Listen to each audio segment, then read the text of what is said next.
Crônicas do Amanhecer. Por Feijão.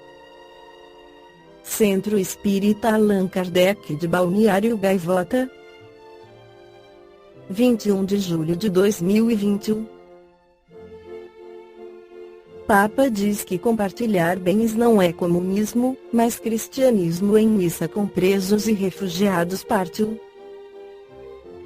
O Papa Francisco fez uma saída em comum do Vaticano neste domingo 11 para celebrar a missa do Domingo da Misericórdia com presos, refugiados e profissionais da saúde. Durante a celebração, o pontífice lembrou que os primeiros cristãos não tinham o conceito de propriedade privada e compartilhavam tudo.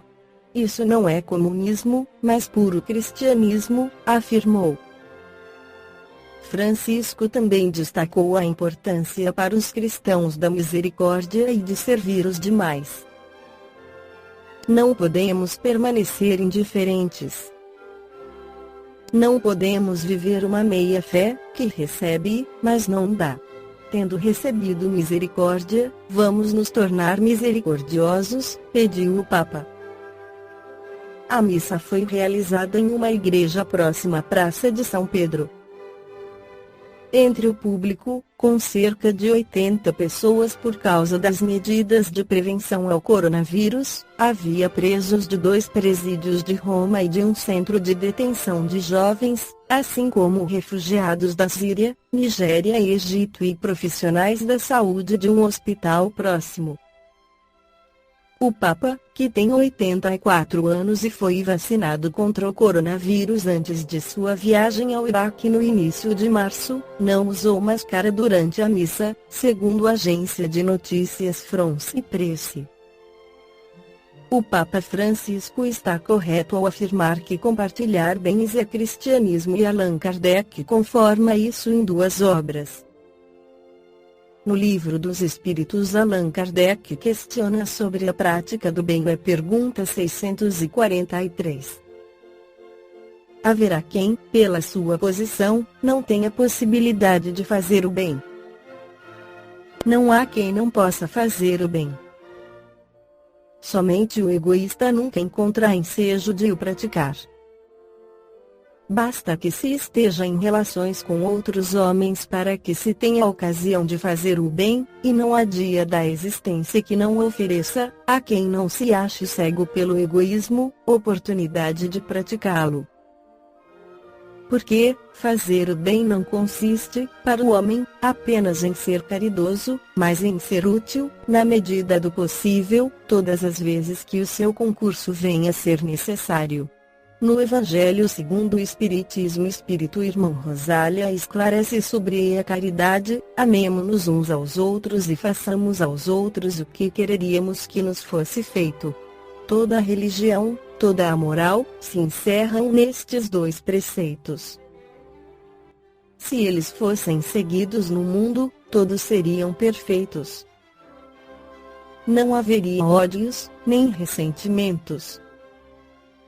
Direi mais ainda, não haveria pobreza, porque, do supérfluo da mesa de cada rico, quantos pobres seriam alimentados?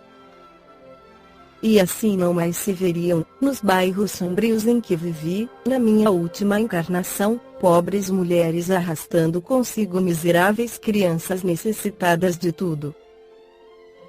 Ricos. Pensai um pouco em tudo isso. Ajudai o mais possível aos infelizes, daí, para que Deus vos retribua um dia o bem que houverdes feito, para encontrardes, ao sair de vosso invólucro terrestre, um cortejo de espíritos reconhecidos, que vos receberão no limitar de um mundo mais feliz. Se pudesseis saber a alegria que provei, ao encontrar no além aqueles a quem beneficiei, na minha última vida terrena. Amai, pois, ao vosso próximo, amai-o como a vós mesmos, pois já sabeis, agora, que o desgraçado que repelis talvez seja um irmão, um pai, um amigo que afastais para longe. E então, qual não será o vosso desespero, ao reconhecê-lo depois no mundo dos espíritos? quero que compreendais bem o que deve ser a caridade moral, que todos podem praticar, que materialmente nada custa, e que não obstante é a mais difícil de se pôr em prática. A caridade moral consiste em vos suportardes uns aos outros, o que menos fazeis nesse mundo inferior, em que estáis momentaneamente encarnados. Há um grande mérito, acreditai, em saber calar para que outro mais tolo possa falar. Isso é também uma forma de caridade. Saber fazer-se de surdo, quando uma palavra irônica escapa de uma boca habituada a caçoar, não ver o sorriso desdenhoso com que vos recebem pessoas que, muitas vezes erradamente, se julgam superiores a vós, quando na vida espírita, a única verdadeira, está às vezes muito abaixo. Eis um merecimento que não é de humildade, mas de caridade, pois não se incomodar com as faltas alheias é caridade moral. Essa caridade, entretanto, não deve impedir que se pratique a outra. Pelo contrário, pensai, sobretudo, que não deveis desprezar o vosso semelhante. Lembrai-vos de tudo o que vos tenho dito. É necessário lembrar, incessantemente, que o pobre repelido talvez seja um espírito que vos foi caro, e que momentaneamente se encontra numa posição inferior à vossa. Reencontrei um dos pobres do vosso mundo a quem pude, por felicidade, beneficiar algumas vezes, e ao qual tenho agora de pedir, por minha vez. Recordai-vos de que Jesus disse que somos todos irmãos, e pensai sempre nisso, antes de repelirdes o leproso ou o mendigo. Adeus. Pensai naqueles que sofrem, e orai. Balneário Gaivota, 21 de julho de 2021. Por Feijão. Centro Espírita Allan Kardec de Balneário Gaivota. Que a paz esteja com todos.